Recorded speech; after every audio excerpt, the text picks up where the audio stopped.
ఫిరాయింపు ఎమ్మెల్యేలపై speaker గడ్డం ప్రసాద్ కుమార్ ఇవాళ నిర్ణయం ప్రకటించనున్నారు. తెల్లం వెంకట్రావు, బండ్ల కృష్ణమోహన్ రెడ్డి, ప్రకాష్ గౌడ్, మహిపాల్ రెడ్డి, అరికిపూడి గాంధీ అనర్హత పిటిషన్లపై స్పీకర్ నిర్ణయం తీసుకోనున్నారు. రేపట్లోగా నిర్ణయం తీసుకోవాలని ఇప్పటికే స్పీకర్ను ఆదేశించింది సుప్రీంకోర్టు. సుప్రీంకోర్టు గడువు ముగియనున్న నేపథ్యంలో స్పీకర్ నిర్ణయంపై ఉత్కంఠ నెలకొంది.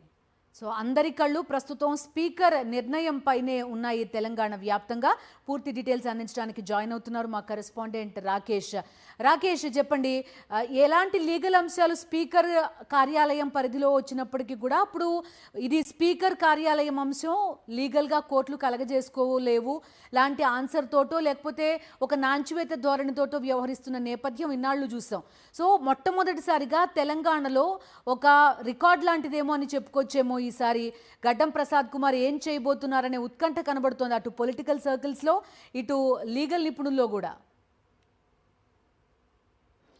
ఖచ్చితంగా బిందు, ఈ కేసు అయితే ఖచ్చితంగా దేశవ్యాప్తంగా ఒక చర్చనీయాంశంగా మారే అవకాశం స్పష్టంగా ఉంది. ఎందుకంటే చాలా రాష్ట్రాల్లో కూడా ఎమ్మెల్యేలు కానీ ఎమ్మెల్సీలు కానీ ఫిరాయించినప్పుడు ఆయా సంబంధించిన అధికార పార్టీకి సంబంధించి అనుకూలంగానే తీర్పులు వస్తుంటాయి. స్పీకర్ కూడా ఆ నిర్ణయం విషయంలో కొంచెం నాంచివేత ధోరణి అవలంబిస్తారు. వెస్ట్ బెంగాల్లో చూసాం, బీజేపీకి సంబంధించిన ఎమ్మెల్యేను తృణమూల్ కాంగ్రెస్లో చేరినప్పటికీ అక్కడ స్పీకర్ నిర్ణయం తీసుకోవడంతో చివరిగా హైకోర్టు అనర్హత వేటు వేయాల్సిన పరిస్థితి ఏర్పడింది. అయితే ప్రస్తుతం తెలంగాణలో మాత్రం విచారణను పూర్తి చేసిన స్పీకర్ ఈరోజు సాయంత్రం 3:30 తన నిర్ణయాన్ని ప్రకటించబోతున్న నేపథ్యంలో ఆ నిర్ణయం విషయంలో మాత్రం ఒక ఉత్కంఠ అయితే కొడుతుందని చెప్పుకుంటే ఇటు కాంగ్రెస్ అటు బీఆర్ఎస్ రెండు పార్టీలు కూడా కొంత ఆసక్తితో ఎదురు చూస్తూ ఉన్నాయి. ఎవరి బలాలకు సంబంధించి ఎవరి వాదనలకు స్పీకర్ మద్దతు తెలపబోతున్నారనే ఒక చర్చ అయితే జరుగుతుందని చెప్పొచ్చు.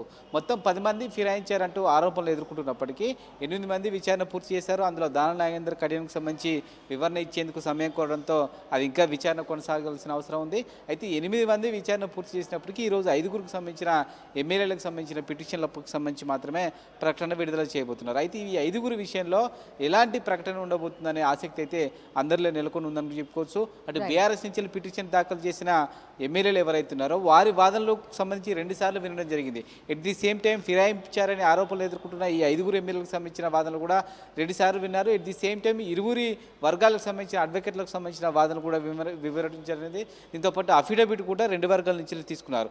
ఇలా మొత్తం కూడా సంబంధించి విచారణ అంతా కూడా పూర్తిస్థాయిలో వీడియో రికార్డ్ చేసిన స్పీకరు ఈ అంశాన్ని సుప్రీంకోర్టు కూడా వివరించే అవకాశం కనిపిస్తోంది. ఎందుకంటే సుప్రీంకోర్టు రెండోసారి ఇచ్చిన సమయం కూడా రేపటితో ముయ్యబోతున్న నేపథ్యంలో ఈరోజు సాయంత్రం ఈ నిర్ణయం తీసుకోవడం అనేది సుప్రీంకోర్టుకు ఈ నిర్ణయాన్ని వెలువరించే అవకాశం కనిపిస్తుంది. మిగతా 5గురికి సంబంధించిన ఎమ్మెల్యేల విచారణకు సంబంధించి మరికొంత సమయం కోరే అవకాశం కల్పిస్తూ ఉంది.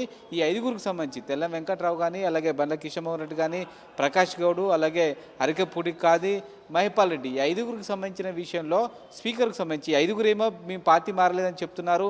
బీఆర్ఎస్ నుంచి పిటిషన్ వేసిన వాళ్ళని పార్టీ మారని ఆరోపిస్తున్నారు.